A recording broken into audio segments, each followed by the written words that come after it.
At this point, I think the president of Nigeria really needs to give Peter Obi an office as the Minister of Bad News Affairs, because I really don't understand what is going on. It may seem as though the only thing that actually interests Peter Obi, as long as Nigeria is concerned, is bad news. Okay, guys, get me. I am going to start by categorically stating that Peter Obi is the only opposition that we have in Nigeria. So if you have any candidate, any other candidate that you are calling opposition, as long as Nigeria is concerned, that person is actually not a candidate though. Because right now, as we speak, Peter Obi is the only one doing what opposition should do, which is to only see the wrong and never see the right about the government. However, Peter Obi actually granted an interview to start this 2025, and I'm like, guy, this is the beginning of a new year. It is too early for all of this. So in that interview, Peter Obi actually stated that the president of Nigeria should start having his medical checkup, his regular medical checkup in Nigeria, that he really needs to stop traveling abroad for medical checkup. He needs to make sure he does his medical checkup in Nigeria, which, looking at it as a layman, you actually don't have any problem with it. You feel like, yeah, what he's saying is actually right. What he's saying is actually true.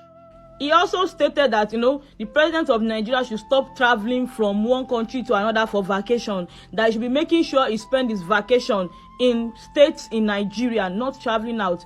And of course, due to, the poverty mentality going on in the head of a lot of Nigerians, they actually saw Peter Obi as Alpha and Omega for saying this. But the truth of the matter is that Peter Obi is not saying this because he like you or he like me. He is only saying it because he's an opposition party. Because one question I want to ask Mr. Peter Obi is that, okay, you were the governor of Anambra State for 8 good years.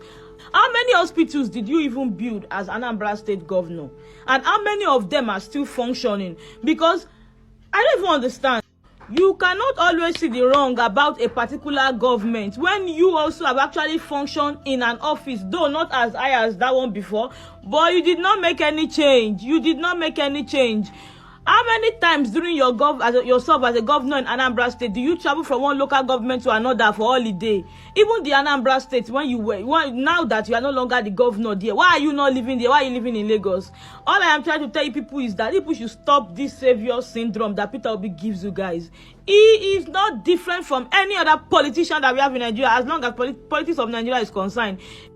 I understand that it's actually functioning as an opposition party. But then, Mr. Peter Obi, you need to start seeing the light. You need to start seeing the light about some things that are actually good about this administration. This administration is not totally bad, Oga. So please, pack well. You are right. Nobody's arguing that. But then, how many times do you still go back to Anambra State, to the hospitals you built, in order for you to be able to get medications there when you are sick? At the end of the day, trust any Nigerian politician.